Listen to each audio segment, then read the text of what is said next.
My name is Gabzdil Libertiny. I'm 26. I'm 27. My name is Gabzdil Libertiny. I'm 27 years old. I'm from Slovakia, and I studied master's design at the Design Academy.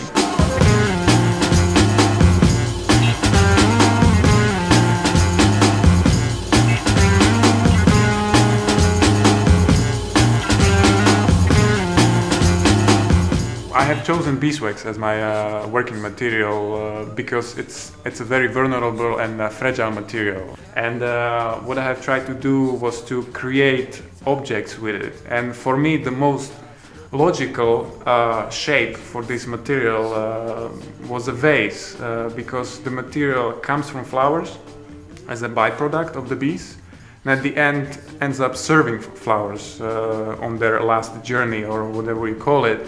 But it made a certain logical loop. So the first project was to make a certain exhibition piece. I wanted to exaggerate the properties of beeswax, and I made a very big Greek amphora made completely out of beeswax.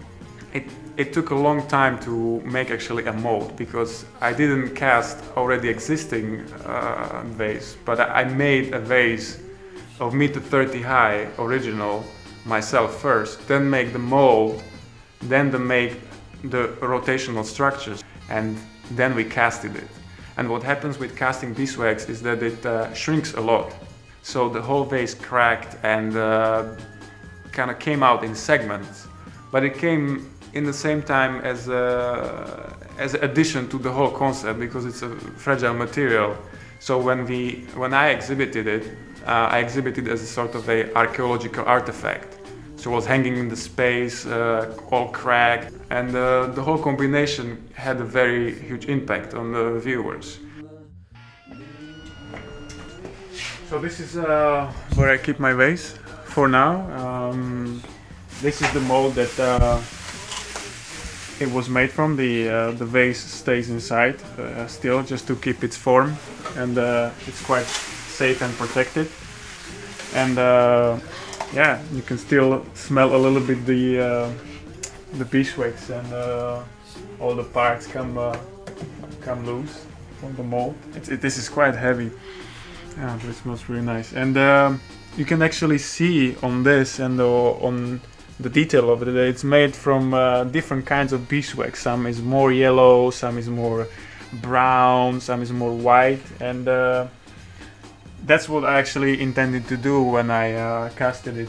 The result was that we made a beeswax object, but by us. Now at this point was to see whether that vase made from beeswax can be made at the place where the material comes from, and it comes from beehive.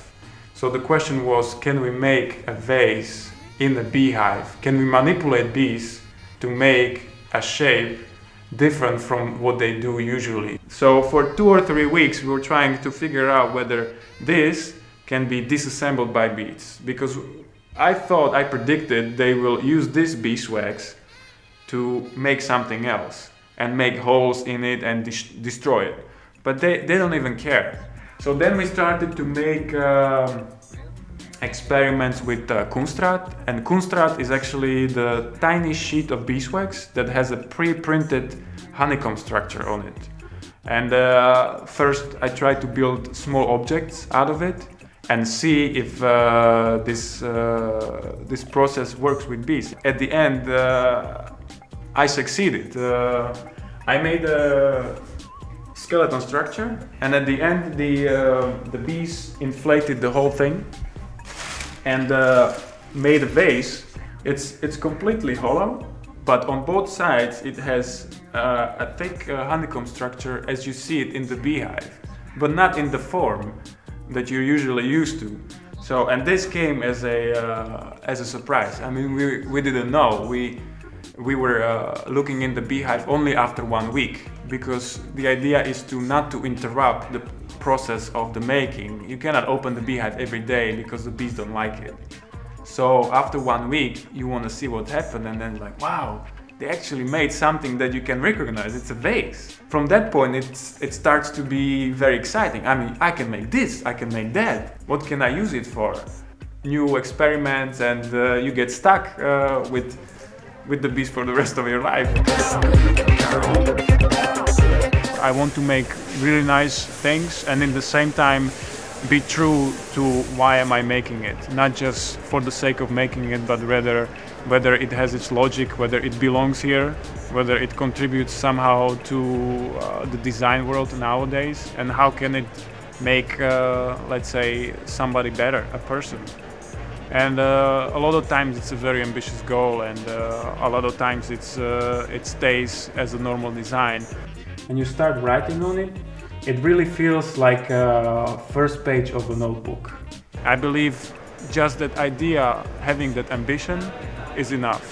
It's almost like positive thinking. You know, things don't happen if you don't do anything for it. So if you have the idea that you want to change the world, and in fact you don't, but if a lot of people do, then you can really make changes. And it's also with design. If you have certain idea in your mind and you want to express it, at the end you may not succeed, but you had a good intention. And if a lot of people have these intentions, at the end there must be something changing. I'm actually ready to work on low level for certain years, just to get straight my thoughts and have a very concrete vision on what I want and how it should be, rather than pleasing aesthetics of the fashion at certain moments. Like today, red color is nice, so I do something red, blah blah blah, which is not important for me.